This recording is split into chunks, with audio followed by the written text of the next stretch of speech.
What's happening, everybody? It's Sean with Reactions to the Classics, and today we got a reaction to Jamie T and his album Panic Prevention, brought to us by a friend, longtime supporter, and patron of the channel, Ian.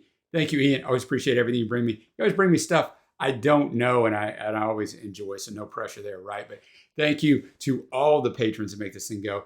We appreciate any consideration you give to supporting us. We put up videos every single day, and that takes a lot of man hours. Check out the Patreon link below or the patron link on the end screen. So I never even heard of Jamie T. I'm in the States. I know he has a little bit of acclaim in the UK, but a little bit of info on this album. I'll let Ian handle it because it's his pick. He says, how can an album released in 2007 be 15 years old? Yeah, I know, man. Time goes faster the older you go. It's true. But it is, and that makes this a classic in my view. Another album from a period when I felt music wasn't speaking to me, and this did. Jamie's vocals, like this whole album, is an acquired taste, and I'm not sure it translates across the Atlantic, but it strongly resonated with me. Well, we're about to find out.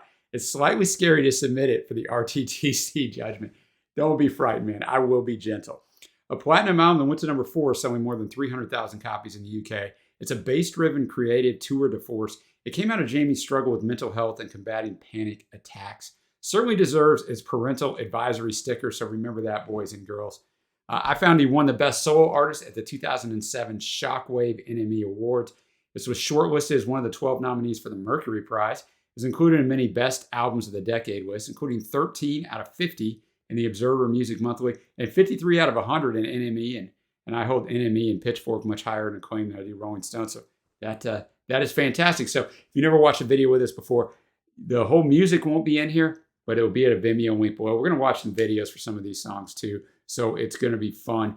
Thanks again, Ian. All right, we're going to kick this thing off with brand new bass guitar. Ian says, kicks off with an acoustic bass-dominated live performance. An odd opener. I think it says this is me and this is how I want my album to sound. And I don't care if you like it. I do. It feels personal, real, and engaging. Not my favorite track, but bluesy track has something that grabs you.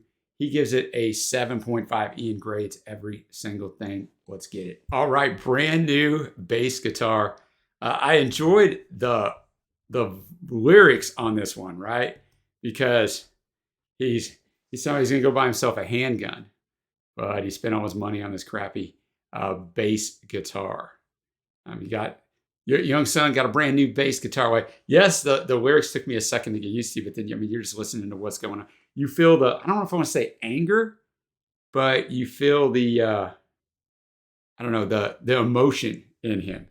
But this resonates here in the U.S. where everybody wants to go buy themselves a gun, it seems like. And it's like, oh, yeah, I think that's why we might have a problem. Starts out with effing croissant in the intro. So a good way to start this thing. Now, we go to Salvador. We're going to watch a video for this. But Ian says, a quality video, a raw, heartfelt performance. The echoey rolling progression feels urgent.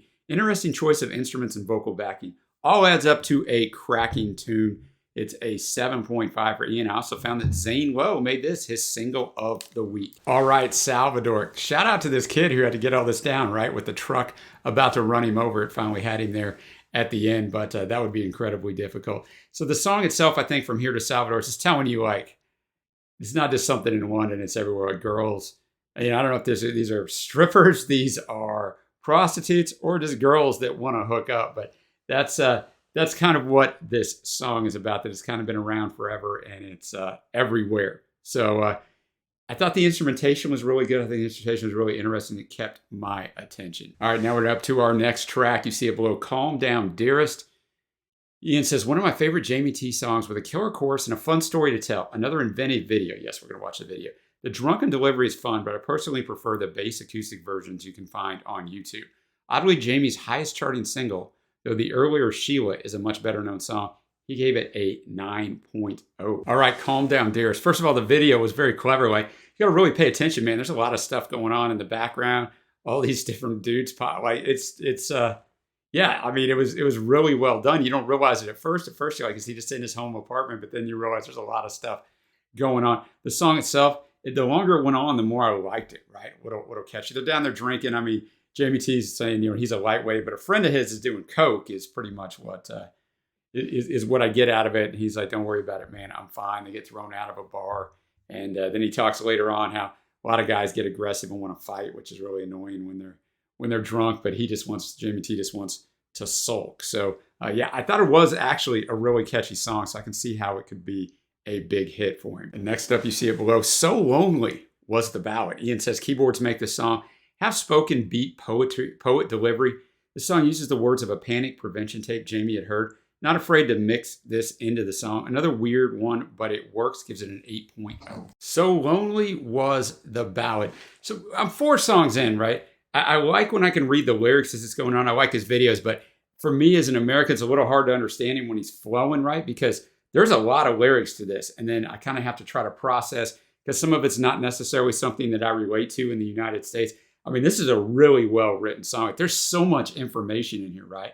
It is packed just with great stuff, man. And I mean, he talks obviously about his depression here and his panic attacks with that little interlude in there. I thought that was really well done. And yeah, man, I mean, he's talking about, obviously girls, because that's going to be a standard thing, I think, on this album for most people his age at this time, and just talking about how maybe they're not so nice to him. And then verse 2, so remember when you choke, there's a reason being. We leave in the town because we ain't believing. So for you and for somebody else who's having a panic attack or going through difficult times, remember there's a reason for that. They're not just going through that. Have a little empathy. But of course, because the girl's singing on the bus, fellas kicking up a fuss, crying outside, and they're still looking dangerous. Oh, this is definitely all for you, living life in the fast lane. And I give it up when you got no game. Oh, this is definitely all for you. So I don't know, man. I really did enjoy that. Once again, the longer it went on, the more I so-called flowed with it. Now I'm going to do these next 2 songs back to back. I'll tell you why in a second. We got Back in the Game. Ian says the acoustic bass is back dominating this song. Lo-fi production here switches feels like it was recorded in one take. Feels like you were getting what you would if Jamie sat down next to you and picked up his bass. I like that. 8.0. Zane Lowe made this the hottest track in the world, so he definitely enjoyed that. But Ian tells me the 2 tracks are linked, this one and the next one, with a police radio / amusing jokey filler ending out Back in the Game and the next song, Operation. So I'm just gonna go ahead and let that flow through. So in Operation, Ian says completely different. I particularly like the line, I ain't no abacus, but you can count on me. That's pretty clever right there. The song's all over the place. At 3:46, the chorus kicks in and it's killer, and then switches again before back to the chorus. Unconventional structure. Song doesn't completely work for me, but it's one I look forward to, but then don't love. Individual elements of it are great. He gives it a 7.5. So let's flow these 2 together. All right, Back in the Game and Operation. So this is a really good glimpse, doing them back to back, of how versatile Jamie T is, right? Because Back in the Game definitely seemed like I was just sitting there with him. And I mean, I enjoyed it. And it's got this repeating motif among the verses of somebody, kind of doing something. So like in the first one, take your brother down to the sea, have 2 twos on a cigarette. And then verse 2, we're going to crazy Billy J. Jones. He robs banks just for the blank of it. Man alone, giggling, so Stone picked up the phone because that money I lent, you said, was just a loan. You're danger prone. And so basically, I think Billy J is going to do whatever he can to fit in. And then the chorus, and after about 10 dear minutes, he was back in the game. Thought he was done, man. Thought he was finished, but he's back in the game. He's right back to doing the things that he said he wouldn't do. And then we get a little tainted brain of intoxication. Get a little play on at the end because now you come down and it's for the who the bell tolls. I want to say for whom the bell tolls. Then the chorus, then a little spoken outro into that, into the stuff that Ian was talking about, police radio, amusing filler. And then we just do get really a totally different song with Operation, right? A totally different song. And in that song in Operation, it's almost 6 minutes long. It's these different songs. And I know Ian mentioned at 3:46 when the chorus comes in, but in it, there's a lot of change-ups in here. And I couldn't exactly track where there's so many lyrics, and that's a good thing. Right? Jamie T is not mailing this thing in, but I couldn't quite track with everything. I mean, there's a shout out to Kofi, who was the head of the United Nations. Take your problem to the United Nations. Tell Kofi about the situation. Tell him how you left the whole congregation sitting on their own in the pews all alone. And then we do get that ain't no abacus, but you can count on me, love. I got to use that at some point. I don't know how well that would go over, but so yeah, I mean, I did enjoy it. I thought Operation was an interesting song that I actually would revisit just without reading the lyrics, just to hear the different change-ups in the music. All right, so we're halfway done. We're going to Sheila, released in 2006 before the album. Debut single made it to number 15, Ian says. We're going to watch the video. Great video with the late, great Bob Hoskins replaced the initial low-budget video. Simple keyboard motif is repeated throughout the song and works so well. Fantastic, gritty storytelling song. I could listen to this song all day and sometimes do. Ian gives it a 10. I respect Ian's music knowledge a ton. That is a high, high grade. Jamie said this about this song. I wrote that song when I was 17 years old, so it's a long time ago. I'm very fond of it because it introduced a lot of people to my music. But I must admit, I have a love-hate relationship with it now. I don't play it every night anymore. And a lot of artists are that way with songs that are their, quote, most famous or one of their most famous. All right, let's check out the video. Wow, the ending of that video was so powerful, right, Bob? With Sheila's dad, like, wow. So it kind of has three different stories in here, right? You get the woman who stumbles into the River Thames and drowns. The second, Jack the Crack-a-Man, a drug dealer is gunned down on the streets of London. And then you got Georgina who dies from an overdose. You got all this stuff going on in here. It's so well done, right? I've gone back here and read the lyrics. It's just, there's so many lyrics. It's just so well done. The verse 3, for example. So this is a short story about the girl Georgina, never seen a worse clean young mess, under stress at best, but she's pleased to see you. With love, God bless, we lay her body to rest. Now it all started with daddy's alcoholic, lightweight, chinking down, numbing his brain, and the doctor said he couldn't get the heart deer started. Now beat up, drugged up, she's feeling the strain. She says in a rut, what the F am I supposed to do? Suck it up, start, stop, keep running through. So, I mean, his lyrics are not like light in here. It's just so, so well done. And the chorus is actually catchy. So, yeah, I could see why that song is a favorite. And the video was so well done. Next up, you see below, we got Pacemaker. Ian says probably his least favorite track on the album.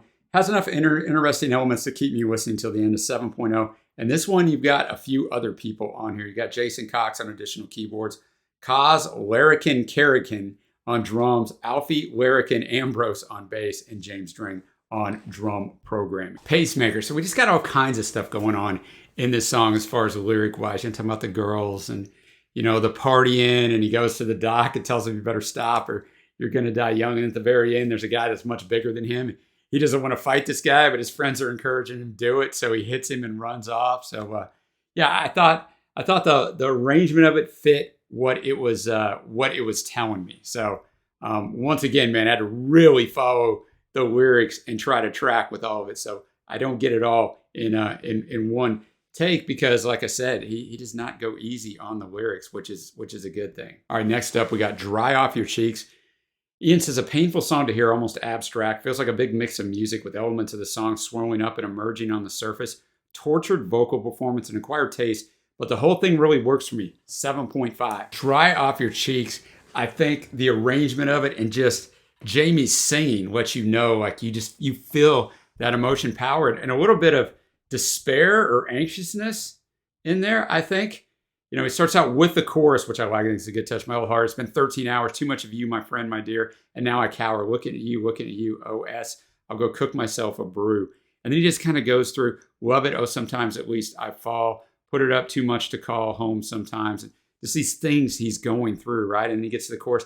And then verse 2, I got my own way home, I got my own keys, so why are you looking at me like you my lady? Like, I don't need you to take care of me, but he's going through all of these things, losing as I use you, as I go moving. I'm crying the tears, not for myself, not for you, honey. Have no fear. And now I break to the floor when the old piano goes crashing. Sometimes I'm not sure what I'm going to do, but I ain't here for more. I take my last match, desperate passion, and a few up facts, and then back to that chorus. So I think he does a great job of conveying his emotion and what he is going through.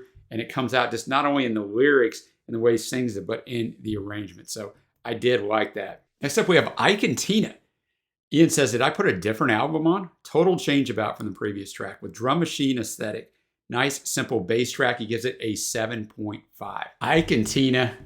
I enjoyed that. I thought the lyrics were really good. He's kind of he's talking once again about the partying, about doing too much drinking, too many drugs. And then he's telling the kids, don't stop in alleyway riding. They're doing graffiti, double timing and all your bike. What policeman coming? Fair enough, Sonny. Run the hole, the half mile, get out of there, right? And then he's kind of down here with this girl again, and they're doing drugs and drinking. And then verse 3, all the kids do is buy you grief. All parents get is no effing sleep. even Rip Home When I'm Chilling On, Drink It Down, doing a bit better off and on. So like the kids trying to find their way, doing all the stuff, the parents worried about them. And we just repeat this cycle. We even get in the waiting room in the STD clinic. All right. So yeah, an interesting one. I thought I Continue to Turner might make an appearance, and maybe it was just kind of veiled in there with the relationship with the girl. Got 2 songs left. If You Got the Money, we're going to watch the video of this one. And Ian says, a fun song with a great video. It's even better than when you read the YouTube comments and discover one of the actors in the video was someone's school teacher in their real life. What a cool teacher. Still distinctive, but more conventional. So I could see why this was selected as a single. Going to number 13 in the UK. Ian gives it an 8.0. I found it features a sample from the Inner Circle song, Sweat, Ah La La La La Long. Yeah, you got to see me say that. All right, If You Got the Money. A very entertaining video. The dudes over there dancing, like 2 of them. I mean, that would be exhausting in there. And then I was wondering, is that last guy going to get popped? I guess he got taken to the ground by that dude that he put his hand on, but very catchy. If you got the money, I think it would be funny, although, to take your girl, spend a bit of your cash for me. I've been watching you. Because then she might be happy. No longer lonely. Oh, oh, oh. And I could take her out the next day for pretty much free. And then he just has some cool, clever lyricism on it, as he does in all these songs. But yeah, I could see how this is much more mainstream. It's much more melody driven. But and I guess because of that, I guess I like it maybe more. Verse 2, you're always meant to walk out that job. You keep stopping. You should tell your girl more often that loving is all about doors unlocking. Now you're certain enough near a man free. With a Buddy Holly hiccup on a karaoke. Tweedle on the needle, man. You're just the thread. Great granddaddy fought in Gallopy. He is the only one of his friends not shot down dead. Like I'm telling you, like he really brings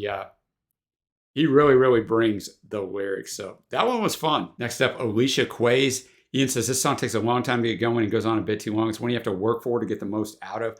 Odd choice to end out the album. But like the opener, it's like this album wasn't designed to be liked on purpose. Sung with feeling, like the whole record, he gives it a 7.5. Alicia Quays, some really good bass work. There are tons of lyricism in here. This may have been one of the most British songs on the album, so it's really hard for me to track all the way through it, so I'm not going to break down all the lyrics for you. It's not going to be one of my favorites, but it wasn't a bad song. And what he does a good job of is keeping things interesting instrumentally, which is going to segue me into my favorite tracks. Honorable mentions, brand new bass guitar, the very first song, which was live. I thought it was a great way to start this thing. Also, Salvador, the second track, I thought that was really good. Fave's going to be Calm Down, Dearest, Sheila, and If You Got the Money. Before I share my thoughts on the album, here's what Ian has to say about the album. He said it's meant to be rough and raw and in your face, challenging your expectations of what works. It's an album that comes from real lived experience and connects you with a different world in life. For Ian, he says, I think it works well. It leaves me smiling at times, sad at others, perhaps too parochial to appeal outside the UK. But it's a frequent replay for me without a single skip track. Although Jamie has created a lot more great work, this is his best. You feel like you know him after listening. So I would agree with that. You feel like you know him after listening. This is probably the most UK album I've ever done, I think. So it's hard for me as an American to track with all the shared experiences, right? In the same way, if you're not in this country, you may have a hard time tracking with me if I'm listening to a song about gun violence happening every freaking day of my life, right, in this country. So I get that. So there's a disconnect there to where I'm never going to totally gel with this. And I think growing up with it coming along at a time like Ian said it did, where he was kind of not really connecting with music. And I think so many of these things were probably hot button topics and you can just relate to. So I'm not going to be there with that. But I can appreciate the fact, I thought the arrangement was really well done. I thought the instrumentation kept it interesting at all times. He could have just mailed it in and kind of had a monotonous backing on almost every song, and he did not do that. And I thought lyrically, although I don't track with all of it or get all of it, there's a lot of lyrics and a lot of clever lines in here. I mean, he definitely didn't mail it in when it came to lyricism. So for all of that, I'm going to give it a 7.0, right? It's not something I'm ever going to go re-listen to, right? You know me, guys, I'm honest. But I do appreciate it for what it is, and I'm glad that Ian brought it, as I'm always glad of the stuff that he brings. So let me know what you think of this album. Is this his best, like Ian says? What are your favorite tracks, or what else should I check out? And until next time, guys, I will see you.